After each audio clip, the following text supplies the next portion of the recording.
Alright, we're gonna start off by, I'm gonna add the floaters to the part of the bacon group that they're gonna need to be in. This one will be on the action, this one will be on the stock, and the last one will be on the butt. I believe that's what it's called anyways. But, we're gonna go check the UVs. Now with floaters, what you wanna do, what I like to do with them, is just throw them off to the side. They don't really matter. Like, the size kind of matters a little bit, but other than that, you can just throw them to the side and not worry about them.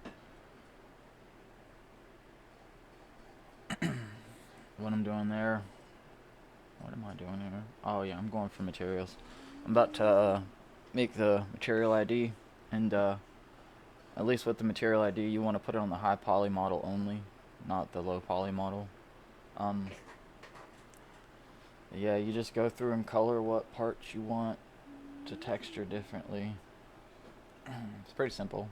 I mean, but it's kind of complicated, I guess, if you don't understand everything. At least, I mean, I don't know. I didn't understand it for the longest time. But yeah, color ID goes on the high poly, and then just a plain white texture or whatever goes on the low poly.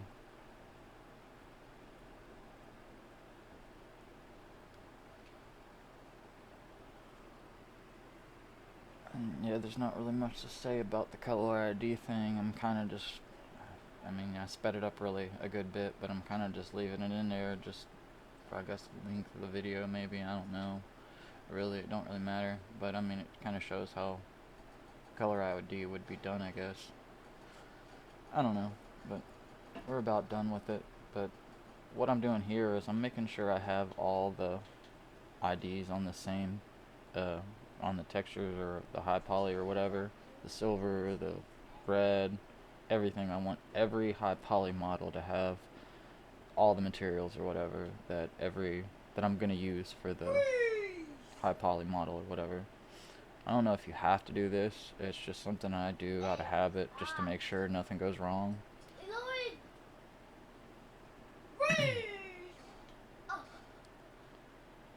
But yeah, it's just kind of boring right here with the just getting the color ID set up and everything. It's not really much to it, but coloring.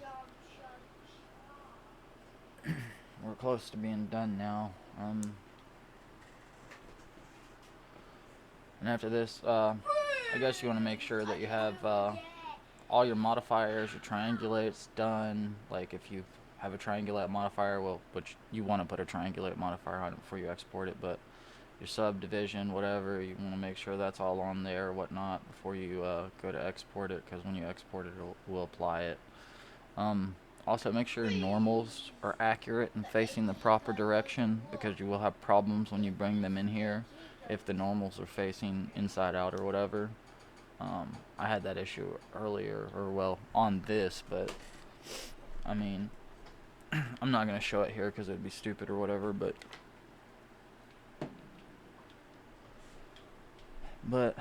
I mean, and I could have condensed some of these down. Like, I didn't need this many baking groups, but mainly it's just to show that you can have a ton of baking groups or whatever and still make it look nice or whatnot.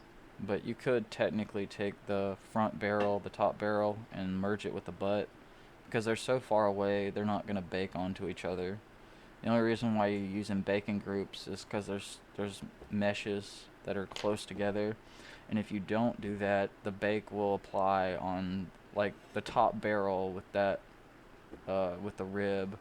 If I didn't separate the rib and the top barrel, you would get a weird baking group, or you'd get a weird baking distortion where the rib meets the barrel, and you don't want that. At least I don't, anyways. So I do this or whatever, baking groups or whatnot.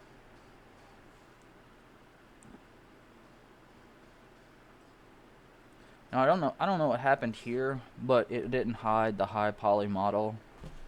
I go to looking, and it didn't hide the high poly model. I think it does it on like two of them or whatever. I'm not really sure. But I guess it's where I have so many baking groups, it just didn't calculate to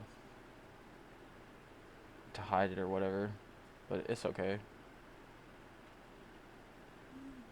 go through and make sure everything's hidden. But overall, the bake come out pretty great. I think it looks really good. I think the original shotgun, like the low poly models, like 8,000 faces or something, and the high poly model was like 8 million or 7 million or something. A lot of fucking faces. But yeah, now I'm just doing it a once over to making sure everything was accurate. Now I'm gonna put the maps on and check the textures to see if the material ID come out properly and if there's anything wrong with it. Which overall, I don't think there's much wrong with it. It looks good.